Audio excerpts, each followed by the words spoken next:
اور جو ہے ہم امن سے رہنا چاہتے ہیں. پھر کوئی کہتا ہے کہ کینٹ کی طرف مظاہرین گئے, وہاں سے فائرنگ ہوئی, کوئی کہتا ہے مظاہرین میں سے کسی نے کی. بہرحال افسوسناک واقعہ ہے, جس نے بھی کی اور وہاں پہ معاملات خراب ہو گئے.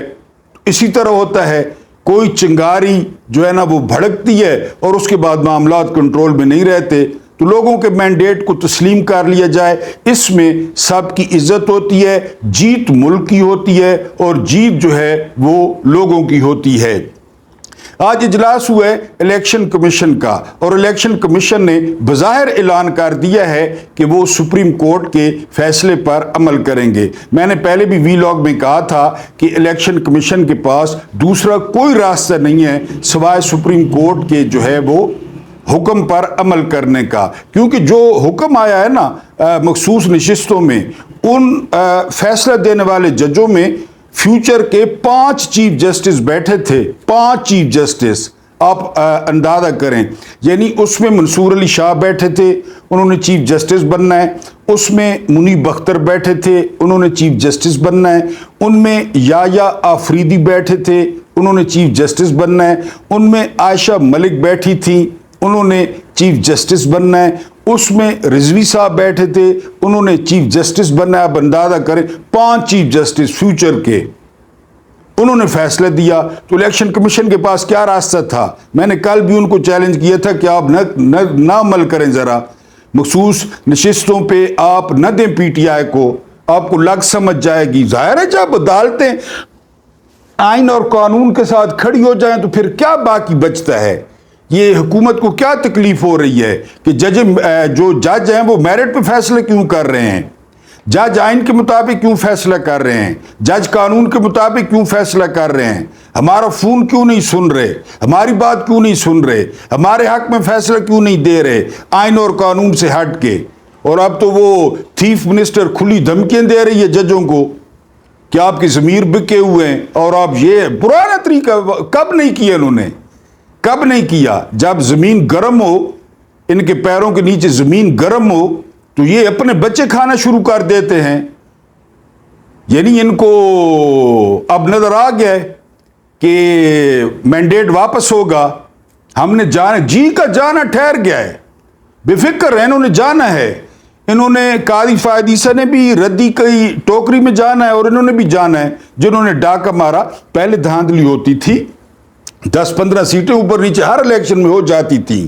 یہ بھی ہوتا تھا کہ الیکشن کے بعد بندے شندے توڑ لیے, وزیر اعلیٰ بن گیا, وزیر اعظم بن گیا. یہ چلتا پاکستان میں چلتا رہتا ہے. یہ کوئی دھاندلی تھی؟ یہ تو واردات تھی, یہ تو ڈاکہ تھا, یہ تو آرٹیکل 6 تھا جو انہوں نے کیا ہے. یہ کوئی دھاندلی تھی؟ یہ چیف منسٹر ہے, خود ہاری ہوئی, یعنی خود ہاری ہوئی, مہر شرافت سے خود ہاری ہوئی, اور وہ چیف منسٹر بنی پھرتی ہے, اور چیف مارشل لا ایڈمنسٹریٹر بنی پھرتی ہے انکلوں کے سر پہ. پنجاب کی خود ہاری ہے مہر شرافت سے. تو بہرحال یہ مینڈیٹ واپس ہونے جا رہا ہے. یہ انشاءاللہ اپنے وزن سے گریں گے, کیونکہ ان کو عوام کی تائید حاصل نہیں ہے. پہلے مثال بھی دے چکا ہوں کہ جو ہے وہ مشرقی پاکستان کا المیہ کس طرح ہوا. اس کے علاوہ ایک اور خبر ہے کہ 2 ایڈ ہاک جج وہ قاضی فائد عیسیٰ نے لگا دیے ہیں, سردار طارق مسعود صاحب, اور ایک اور ہیں کوئی میاں خیل صاحب ہیں, وہ بھی ان کے لائک مائنڈڈ ہیں, نون لیگ کے بڑے پسندیدہ ہیں. لیکن یہ ججز کچھ بھی نہیں کر سکتے, قاضی فائد عیسیٰ کی کوئی مدد نہیں کر سکتے, کیونکہ زیادہ تر جو ججز ہیں وہ آئین کے ساتھ کھڑے ہیں, وہ قانون کے ساتھ کھڑے ہیں. قاضی فائد عیسیٰ نے جو کرنا ہے وہ کر لیں, اس کے علاوہ انہوں نے اب تاریخ کے کوڑے دان میں جانا ہی جانا ہے. اب میں آپ کو بتاتا ہوں کہ جو عدل ہے نا وہ مومن کی کیوں میراث ہے. عدل والے کہاں پہ پہنچ گئے, اور ہمارے جیسے جو ملک تھے یہ ساری, یعنی یہ جو کچھ میں نے پہلے بولا ہے نا اس کا خلاصہ یہ ہے. جی یہ ایک گہرا فلسفہ ہے. اس کے لیے ہم اس کرد زادے کی زندگی میں جھانکنا پڑے گا ہمیں جسے تاریخ نے سلطان صلاح الدین ایوبی کا نام دیا تھا.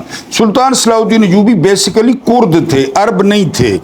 یہ کرد نسل سے تعلق رکھتے تھے، یہ عراق کے شہر تکریت میں پیدا ہوئے تھے اور جوانی میں مصر اور شام کے حکمران بن گئے تھے۔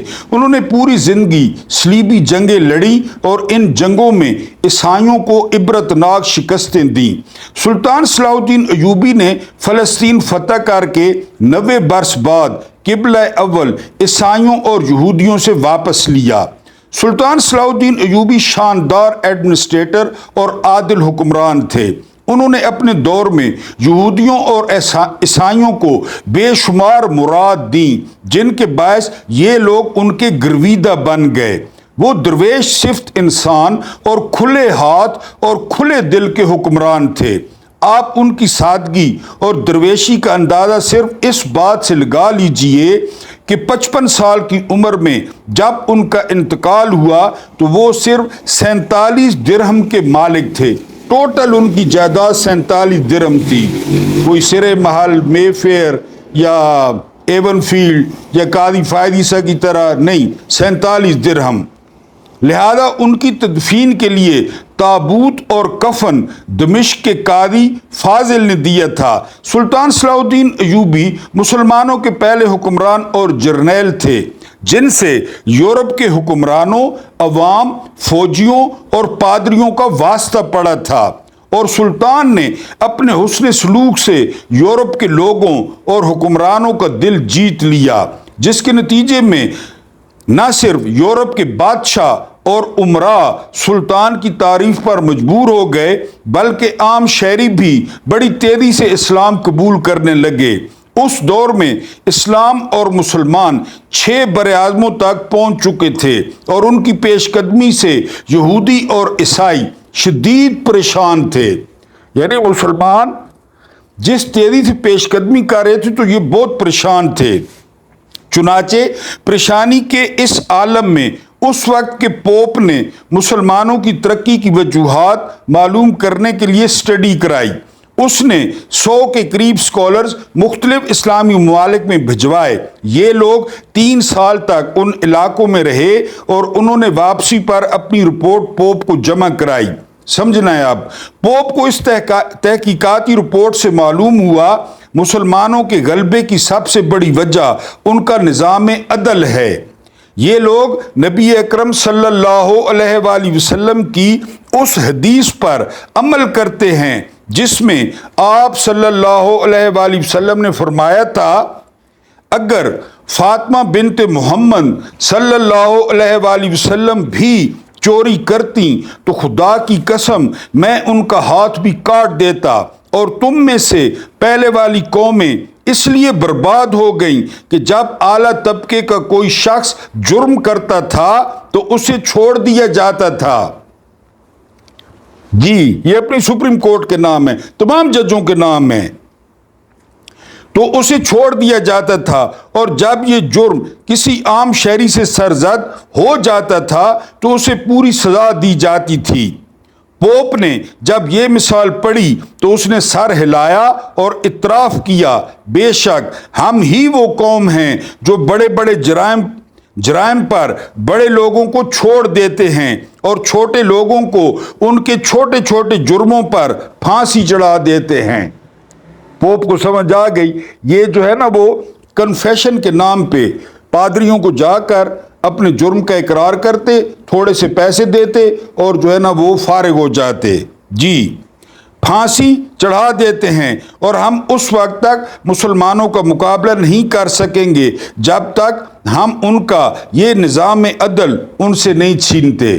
قاضی فائد عیسیٰ صاحب، اس دن کے بعد دنیا میں ایک دلچسپ تبدیلی آئی۔ یورپی اقوام نے مسلمانوں کا نظام عدل لے لیا۔ انہوں نے قانون اور عدالت کے سامنے بادشاہ اور عوام دونوں کو برابر کر دیا، جبکہ ہم نے یورپی اقوام کا وہ نظام اپنے ممالک میں نافذ کر دیا جس میں بڑا طبقہ، بالائی طبقہ قانون سے مکمل طور پر آزاد تھا، اور عام شہری قانون کا سب سے بڑا شکار تھا۔ چنانچہ یہ نتیجہ نکلا، آج یورپی اقوام وہاں ہیں جہاں کبھی ہم ہوتے تھے، اور ہم آج وہاں ہیں جہاں کبھی یورپی اقوام ذلت، پسماندگی اور خرابی کی زندگی گزار رہی تھی۔ یہ ہے قاضی فائز عیسیٰ کے نام، منصور علی شاہ کے نام، چابی والے کھلونوں کے نام۔ جی، آپ اس فلسفے کو سامنے رکھ کر پوری دنیا پر نظر دوڑائیں، آپ کو اس وقت دنیا دو حصوں میں تقسیم نظر آئے گی۔ وہ ملک جن میں قانون کے سامنے بادشاہ اور عام شہری برابر ہیں، اور وہ ملک جن میں بالائی طبقے کے لوگ قانون سے بالا تر ہیں، پاکستان۔ جبکہ عام شہری انصاف کے کٹہرے میں کھڑے ہیں۔ آپ یہ دیکھ کر حیران رہ جائیں گے، پہلی قسم کے ممالک ترقی یافتہ ہیں، جبکہ دوسری قسم کے تمام ممالک پسماندہ اقوام میں شمار ہوتے ہیں۔ آپ دوسری قسم کے تمام ممالک کی فہرست بنائیں تو آپ یہ جان کر مزید حیران ہوں گے کہ 95% اسلامی ممالک دوسری قسم کی فہرست میں آتے ہیں، جہاں بڑے لوگوں پہ قانون اپلائی نہیں ہوتا۔ کیوں؟ اس کیوں کا جواب صرف اور صرف انصاف ہے۔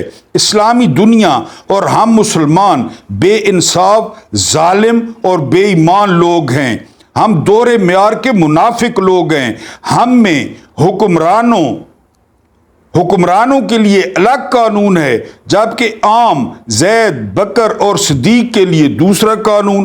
ہمارے ملک میں سیاستدان اربوں خربوں روپے کی کرپشن کے بعد NRO کے شیمپو سے نہا دھو کر پاک صاف ہو جاتے ہیں۔ زرداری، نواز شریف جیل سے سیدھا انگلینڈ سے ایئرپورٹ پر نادرا، اور اسلام آباد ہائی کورٹ آتے ہوئے رستے میں عامر فاروق نے ضمانتیں دے دیں۔ یہی ہے نا وہ تھیف منسٹر کیلبری فونٹ والی، وہ وزیر اعلیٰ بنی ہوئی ہے۔ میری پاکستان تو کیا، لندن تو کیا، پاکستان میں بھی جائیداد نہیں ہے۔ یہ بڑے لوگ ہیں نا جی، نہا دھو کر پاک صاف ہو جاتے ہیں، جبکہ تنوروں سے روٹی چرانے، سائیکل کی چین اتارنے اور شک کی بنیاد پر گرفتار ہونے والے سینکڑوں ہزاروں لوگ 5-5 سال جیل میں گزار دیتے ہیں۔ اس ملک میں ہر MNA کے دامن پر کرپشن، لوٹ کھسوٹ اور ظلم کے 100 دھبے ہیں، لیکن قانون اور انصاف کو اس کے دروازے پر دستک تک کی جرت نہیں ہوتی۔ کرے نا جرت جج، تنخواہیں تو مارتے ہیں، ریڑھی والا بھی ٹیکس دیتا ہے اور یہ تنخواہیں لیتے ہیں، جبکہ سینکڑوں لوگ داڑھی رکھنے اور نماز پڑھنے کے جرم میں برسوں سے گھروں سے غائب ہیں۔ کہ یہ نماز پڑھتا ہے 5 ٹائم، اس نے گھنی داڑھی رکھی ہوئی ہے، یہ امامہ باندھتا ہے، پوچھے نا KPK میں، وزیرستان میں، تیرا میں، بلوچستان میں سالوں سے لوگ غائب ہیں۔ کچھ بیچ دیے تھے مشرف نے جی، اور ان لوگوں کے لواحقین کی چیخیں بھی انصاف اور قانون کی دہلیز تک پار نہیں کر پا رہی۔ آپ پاکستان کی 78 سال کی تاریخ اٹھا کر دیکھ لیں، اس ملک میں آج تک کسی سیاستدان کو سزا نہیں ہوئی۔ اگر کوئی سیاستدان جیل بھی گیا تو نہ صرف اس کے سارے مقدمے ختم ہو گئے، ڈاٹ کنیکٹنگ کریں، جس دن شہباز شریف اور حمزہ شہباز پہ فرد جرم عائد ہونی تھی، باجوہ آ گیا، بیٹا وزیر اعلیٰ، باپ وزیر اعظم۔ جس دن ان کو الٹا ٹانگنا تھا، الٹا، اور نیچے سے دھواں دینا تھا، باجوہ آ گیا۔